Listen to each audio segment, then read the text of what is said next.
Hello everyone, I'm your host Sandy. Today we are going to discuss a long-standing issue that has troubled Hong Kong for years, the housing crisis. As one of the most expensive real estate markets in the world, housing has always been a major concern in Hong Kong, whether it's young people or middle class. Buying or renting a house has become increasingly difficult. So, how severe is Hong Kong housing problem? Why has this crisis emerged? What policy has the government implemented to address it? Today we have invited Olivia to join us in exploring this question. Thank you, Sandy. I'm delighted to be here today to share my thoughts.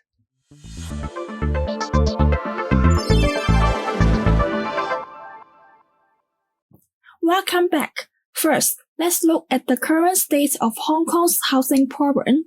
According to the 2024 International Housing Affordability Report, Hong Kong has ranked as the least affordable housing market globally for 14 consecutive years. The city's price-to-income ratio has reached 16.7 times, means that an average family will need to save every penny for over 16.7 years just to afford a house.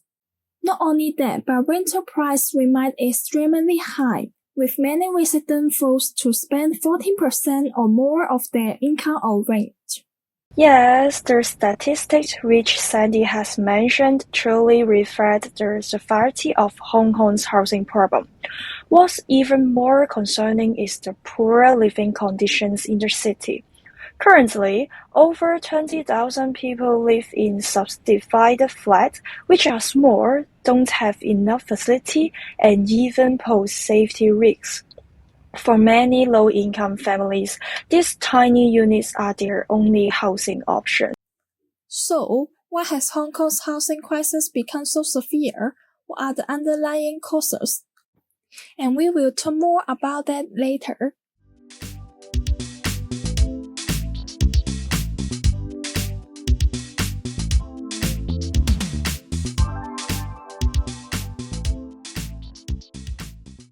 The cause of Hong Kong's housing problem can be attributed to several key factors. First is about the limited land resources. Most of Hong Kong's land is designated as country parks or protected area, leaving very little land available for development. That has resulted in a long-term storage of housing supply that cannot meet market demand. And second is growing population and foreign investment. Hong Kong's population continues to grow, and demand from overseas investors has further driven up housing prices and rental costs. And third is about the real estate as an investment tool. The property market in Hong Kong has long been viewed as an investment opportunity. Many buyers purchase homes not for personal residence, but for investment or wealth preservation. This speculative behavior worsens the supply-demand imbalance. And the last one is the ineffective government policy. Although the government has introduced multiple policies to tackle housing issues, many have failed to produce significant results, leading to prolonged challenges. Yes, these factors indeed make Hong Kong's housing issue even more complex. Given these challenges, the Hong Kong government has launched various policies in recent years to address the crisis. After music, let us take a look at how effective these policies have been.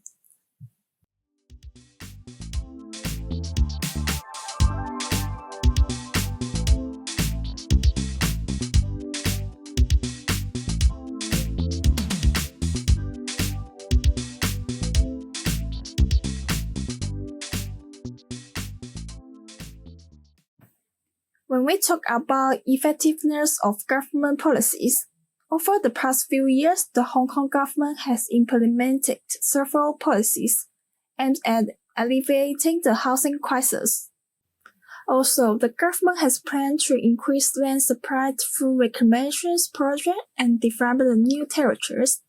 For example, the Lantau Tomorrow Vision project aims to create artificial islands for residential use. However, this project has faced the criticisms due to environmental concerns and high costs, leading to slow progress. Yes, the Lantau Tomorrow Vision project has encountered many challenges. Land reclamation is not only expensive but also harms the environmental, which has led to opposition from the public and the environmental groups. The government must find a balance between increasing the land supply and protecting our environmental. In addition, the government has pledged to speed up public housing development to meet the needs of income families. However, waiting times for public housing still exceed 5 years, which is far from sufficient. Yeah, the slow progress of public housing development is indeed concerning.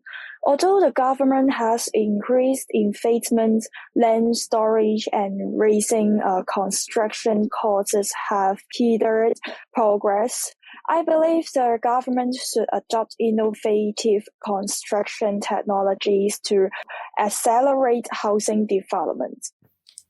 Yeah, that's right. Also, the government has introduced tax, duties, and other policies to curb speculative real estate activities. These measures have slowed down the price increase. They have not fundamentally addressed the supply-demand imbalances.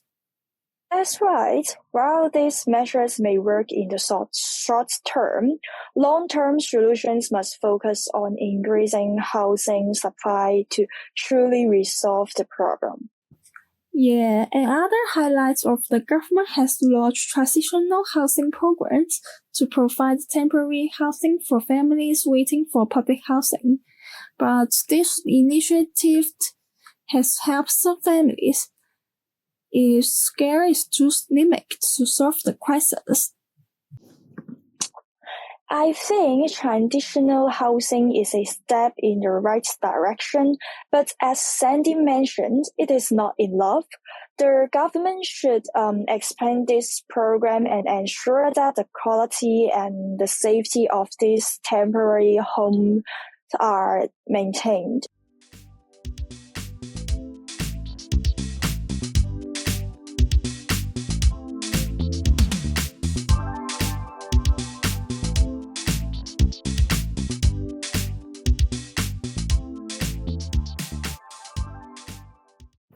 Overall, while government policies have provided some relief, their impact remains limited. So, how can we effectively tackle this issue? Olivia, do you have any suggestion? Hong Kong's housing program is indeed complex, but I believe that we can take the following steps. First of all, speed up land development.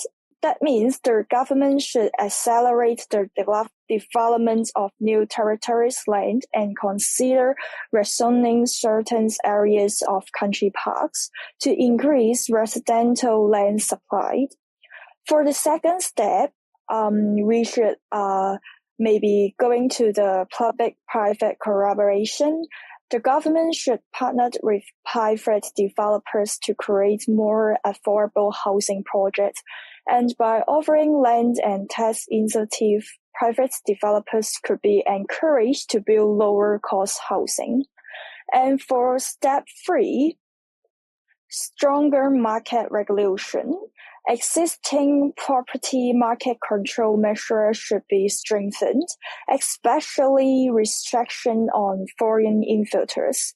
Additionally, the government could introduce a vacancy tax to discourage property hoarding. For the last step, I think we can have a long-term housing strategy.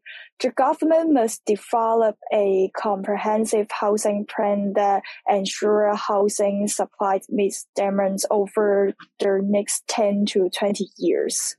Okay, thank you, Olivia, for these valuable insights.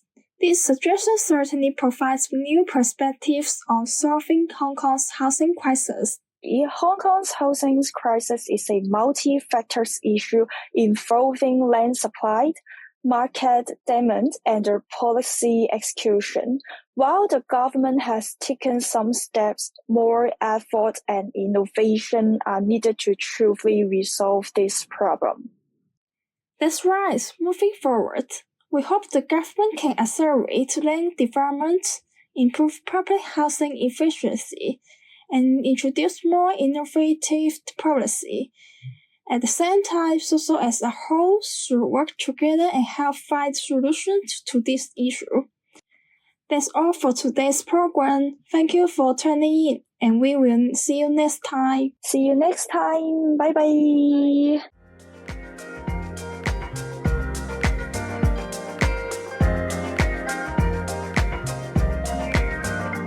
Bye bye.